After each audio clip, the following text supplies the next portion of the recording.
Channel BK awareness. आज का हमारा टॉपिक है China national security law for Hong Kong.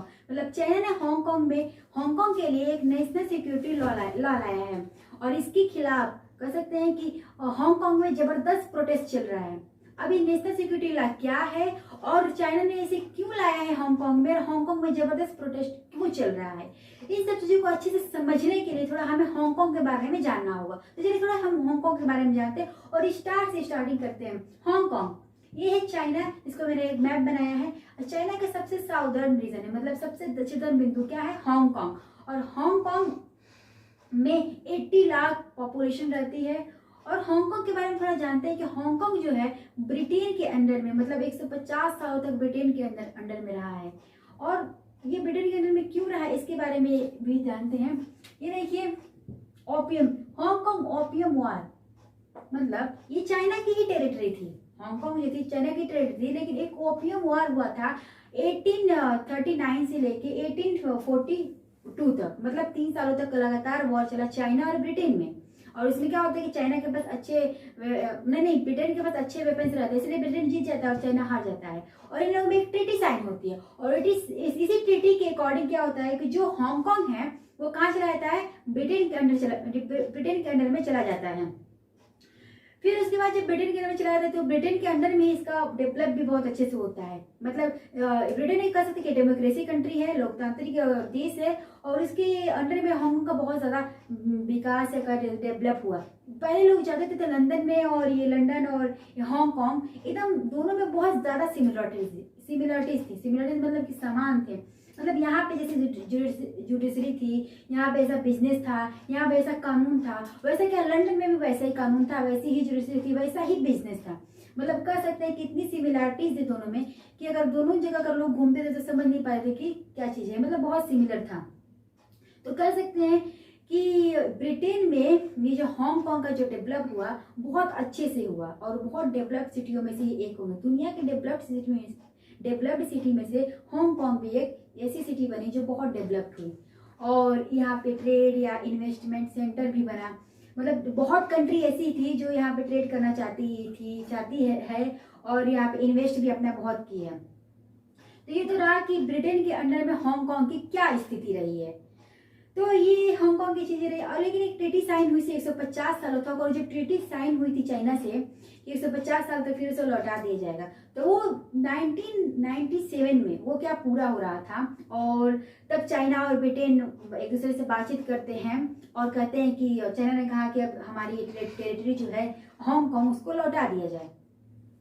फिर दोनों में बात होती है, मतलब कब 1900 या कह सकते कि 1997 में बातचीत होती है और उसी ट्रीटी के अकॉर्डिंग हांगकांग लौटा दिया जाता है। ब्रिटेन चाइना को लौटा देता है, लेकिन कुछ शर्तों के साथ लौटाता है, ऐसे नहीं लौटाता। उसने कहा कि जैसी यहाँ पे डेमोक्रेसी थी और इसको जो फ्रीडम मिलते आया है और जो भी यहाँ पे कानून है वो वैसा ही रहेगा जैसा हमने दिया है। उसको freedom of assembly, freedom speech जो भी दिया गया है वो हांगकांग को वैसे ही दिया जाए। चाइना ने कहा कि ओके।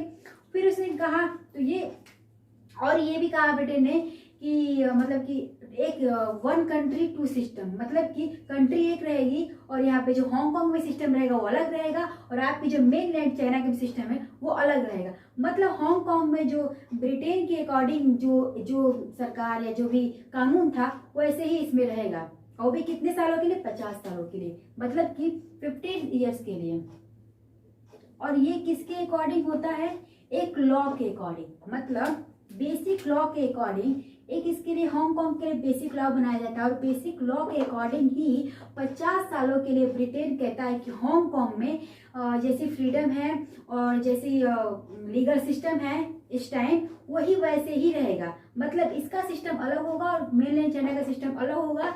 और मतलब ये कह सकते हैं कि एक कंट्री 1 कंट्री और 2 सिस्टम होगा, और जो फ्रीडम उसको मिलता है, जो ऑटोनॉमी उसको मिलती आई है वो वैसी ऑटोनॉमी मिलती रहेगी। कब, 50 सालों तक, या कह सकते हैं 50 ईयर्स तक। तो चाइना सब स्वीकार करता है कि ठीक है। और जो भी चीजें इसको दी जाती है ऑटोनॉमी उस टाइम 1987 में, वो बेसिक लॉ के अकॉर्डिंग दी जाती है। और बेसिक लॉ के अंदर में आप कह सकते हैं उसके अंडर में एक लॉ है एनेक्स 3 लॉ। एनेक्स 3 लॉ में क्या था कि यहाँ की जो लोकल गवर्नमेंट है वो तो चीज़ें हांगकांग में बनाएंगी, लेकिन हांगकांग की एक डिफेंस, मिलिट्री और एक्सटर्नल अफेयर पे किसका रहेगा, मेनलैंड चाइना का कंट्रोल रहेगा। वो एनेक्स 3 के अकॉर्डिंग, मतलब उसमें एक एनेक्स 3 रूल था, उसमें कहा गया कि एनेक्स 3 में चाइना, मेनलैंड जो चाइना था, हांगकांग के लिए डिफेंस सिस्टम पे, मिलिट्री और ये एक्सटर्नल अफेयर्स पे अगर कोई कानून बनाना चाहता है तो वो एनेक्स 3 के अकॉर्डिंग, बेसिक लॉ के एनेक्स 3 के अकॉर्डिंग क्या ये जो हांगकांग पे रूल बना सकता है। और एनेक्स 3 के अकॉर्डिंग ही चाइना कर रहा है कि जो ये लॉ लाया है उसने, नेशनल सिक्योरिटी लॉ, वो किसके लाया है, बेसिक लॉ के एनेक्स 3 के अकॉर्डिंग ही लाया है ये लॉ। और ये लॉ लाया है हांगकांग के डिफेंस के लिए। कौन कर रहा है, चाइना ये कर रहा है। तो ये तो रहा हांगकांग क्या है और हांगकांग की क्या हिस्ट्री रही। और उसके बाद हम जानते हैं कि हांगकांग में जो प्रोटेस्ट चल रहा है वो भी 1 सालों से, क्योंकि ये तो जो नेशनल सिक्योरिटी लॉ है ये जून में क्या हुआ, जून में लाया गया, लेकिन 1 सालों से, लगभग 1 साल पहले से, मतलब कि 2019 से 2019 से ये प्रोटेस्ट क्यों चलता आ रहा है हांगकांग में, बिकॉज यहाँ पे 2000 कर सकते हैं कि जुलाई 2019 में क्या हुआ कि एक्स्ट्रा एडिशन लॉ लाया गया। ये भी किसने लाया, चाइना ने लाया। किसमें, ये हांगकांग के अंदर।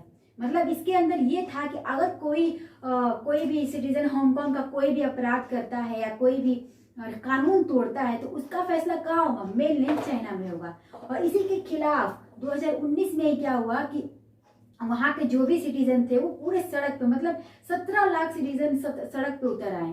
क्यों, प्रोटेस्ट करने के लिए कि अगर हमारी जुडिशरी अलग है, हमारा कानून अलग है, हमारा सिस्टम अलग है, हमारी न्याय जुडिशरी मतलब न्यायपालिका अगर अलग है तो हमारी न्याय हांगकांग में होना चाहिए, मेनलैंड चाइना में को। जब इतने सालों से यहाँ तक होता आया है तो फिर मेनलैंड चाइना में क्यों होगा, मेनलैंड चाइना के अकॉर्डिंग क्यों होगा। तो उसमें ज्यादा जो यूनिवर्सिटी के स्टूडेंट्स थे जो 17 लाख सड़क पर उतर आए, 2019 जुलाई की ये बात है। तो उस तब से क्या जो प्रोटेस्ट है लगातार किसमें, ये हांगकांग में चलता आया, लगातार प्रोटेस्ट चलता आया है। और ये कोरोना पेंडेमिक के रीजन के कारण कुछ समय तक तो थम गया था ये प्रोटेस्ट, लेकिन कुछ समय बाद, मतलब कि कह सकते हैं कि कुछ समय के लिए थम गया था, लेकिन मई 2020 में फिर ये ये जो प्रोटेस्ट है हांगकांग में फिर शुरू हो गई। तो इसको रोकने के लिए, इसको कंट्रोल करने के लिए कहा, चाइना ने सोचा कि 1-2 महीने की ये बात नहीं है। यहाँ के जो भी सिटीजन है फ्री है और बहुत दिनों से ये फ्री में रहते हैं, फ्रीडम में रहते हैं, ऑटोनॉमी इनको मिलती है, मतलब स्वायत्तता। इनको कंट्रोल करने के लिए लीगल लेवल पे कोई कानून लाना होगा। और उसी ने कंट्रोल करने के लिए मतलब 30 जून में उसने एक कानून लाया, नेशनल सिक्योरिटी लाई, बहुत सीक्रेटली लाया गया है। ये जो कानून लाया गया बहुत सीक्रेटली लाया गया, मतलब कह सकते हैं कि हांगकांग के जो चीफ एडमिनिस्ट्रेशन थे तो उनको भी पता नहीं था कि ये रूल लाया जा रहा है, और अचानक ये रूल ला दिया गया। कौन, नेशनल सिक्योरिटी ला, किसके लिए, जो वहाँ के लोग है सिटीजन, उनको कंट्रोल करने के लिए कह सकते हैं कि ये रूल लाया गया है। अब हम जानते हैं, अब हम चलिए पढ़ते हैं या जानना चाहेंगे कि नेशनल सिक्योरिटी लॉ के, नेशनल सिक्योरिटी लॉ। अब चलिए देखते हैं कि नेशनल सिक्योरिटी लॉ के अकॉर्डिंग क्या क्या है, क्या क्या चीजें, मतलब क्या क्या ऑफेंसेस दिया गया है। पहला है सजेशन, ठीक है, सजेशन मतलब कह सकते हैं कि अलगाव टाइप, कि इसमें क्या होगा कि जो भी वहाँ के सिटीजन होंगे अगर वो सरकार के खिलाफ या कुछ भी प्रदर्शन करते हैं, या बोलते हैं या लिखते हैं, या मान लो कोई बोर्ड बना के लोग प्रदर्शन करते हैं कि फ्रीडम हांगकांग या कुछ भी, तो वो कहा जाएगा कि आप गवर्नमेंट से या अलग होने की बात कर रहे हैं। तो वो भी एक क्या है, वो भी एक अपराध है, वो भी एक इसको अपराध माना जाएगा। सब वर्जन में ये हुआ कि अगर आप मेनलैंड चाइना को अगर चैलेंज कर रहे हैं कि आपकी जो भी नीति है या आपकी जो भी रूल है वो सही नहीं है, तो वो भी एक अपराध माना जाएगा।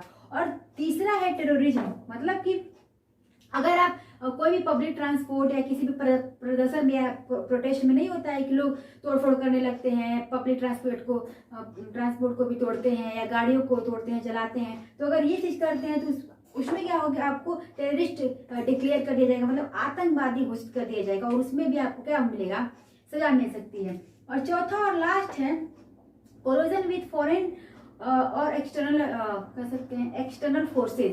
मतलब कि अगर आप अब आपके ऊपर कुछ हो रहा है तो अगर आप चाहते हैं कि आप दूसरे कंट्री से बात करें या कोई भी एक्सटर्नल मतलब बाहरी फोर्स से, बाहरी बल से बात करें कि चाइना पे दबाव बनाए कि इस जो नेशनल सिक्योरिटी लॉ है उसको खत्म करें, तो अगर ये भी आप कर रहे हैं तो वो भी एक अपराध माना जाएगा। मतलब कि आप दूसरे कंट्री से भी हेल्प नहीं ले सकते। अगर आप हेल्प ले रहे हैं तो अपने देश के खिलाफ जा रहे हैं, और वो भी क्या है, इसके नज़र में ये भी क्या है, ये भी एक अपराध है। और इन चारों अपराधों के लिए कहा जा रहा है कि चारों अपराधों के लिए कह सकते हैं कि लाइफ टाइम के लिए कारावास मिल सकता है, जेल हो सकती है, लाइफ टाइम के लिए जेल हो सकती है।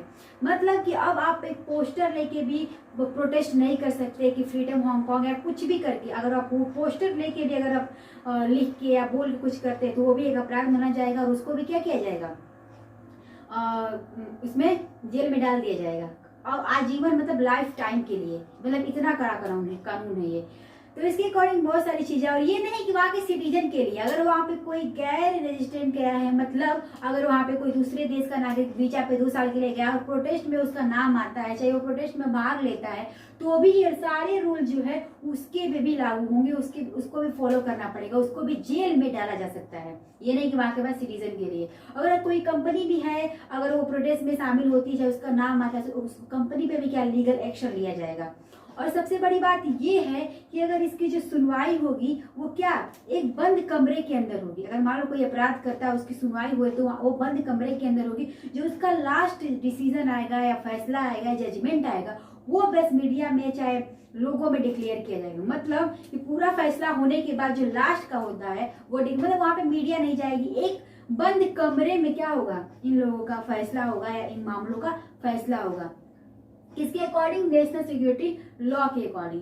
तो ये रहा कि नेशनल सिक्योरिटी लॉ क्या है, अब क्या क्या चीजें। अब हमें ये पता नहीं करना, अब हम ये जानेंगे कि इस लॉ के अकॉर्डिंग कौन कौन सी कंट्री है जो चाइना के साथ खड़ी है, और कौन कौन सी कंट्री है, मतलब नेशनल यूनाइटेड नेशन में राइट्स ऑफ काउंसिल में कौन सी कंट्री, कितनी कंट्री इसके साथ और कितनी कंट्री इसके विरोध में है।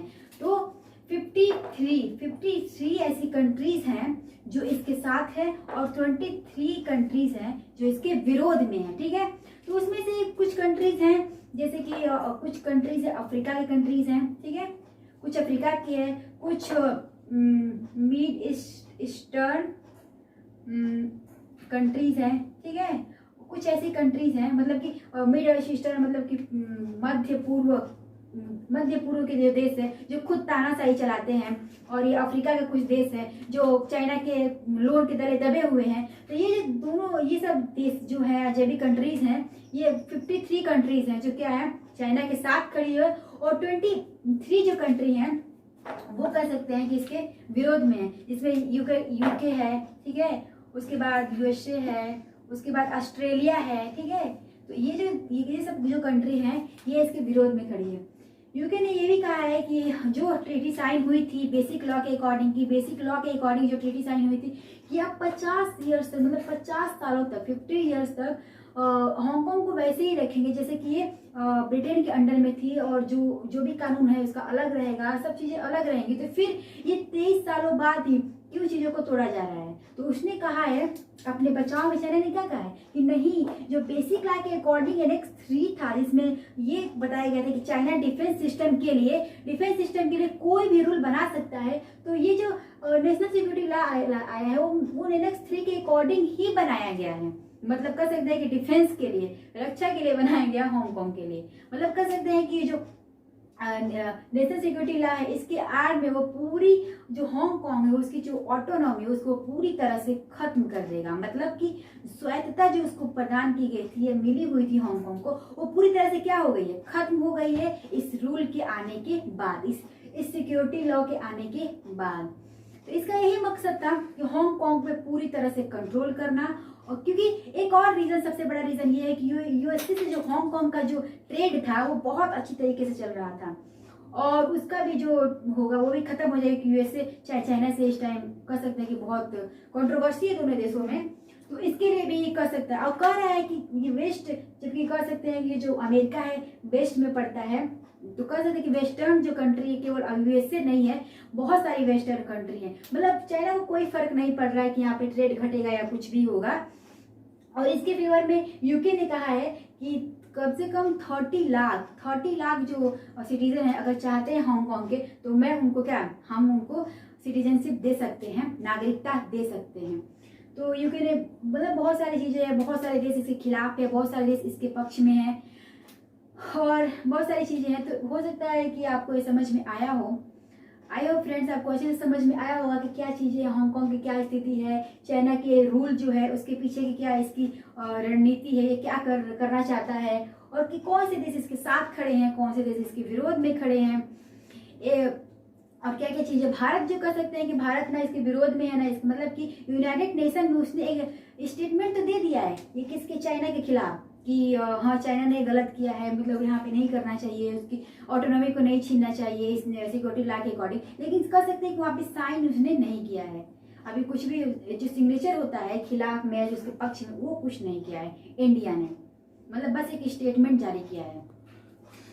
तो ये रहा सारी चीज़ें, सब मिला जुला के यही कर सकते हैं कि जो ऑटोनॉमी मिली हुई थी हांगकांग को वो पूरी तरह से खत्म हो चुकी है, मतलब और पूरा खत्म हो चुका। और जो अब चाइना में जो कानून है, जो कानून व्यवस्था है, वही कानून व्यवस्था हांगकांग में भी लागू हो चुका है। ठीक है, तो आई होप फ्रेंड्स आप लोगों को चीज़ें समझ में आई होंगी। अगर इससे रिलेटेड कोई भी आपका सजेशन है तो आप कमेंट बॉक्स में दे सकते हैं, बता सकते हैं। और अगर आपको ये वीडियो थोड़ी सी इंफॉर्मेटिव लगी होगी, थोड़ी सी भी, तो आप प्लीज़ लाइक कीजिए, सब्सक्राइब कीजिए एंड शेयर कीजिए। Thank you.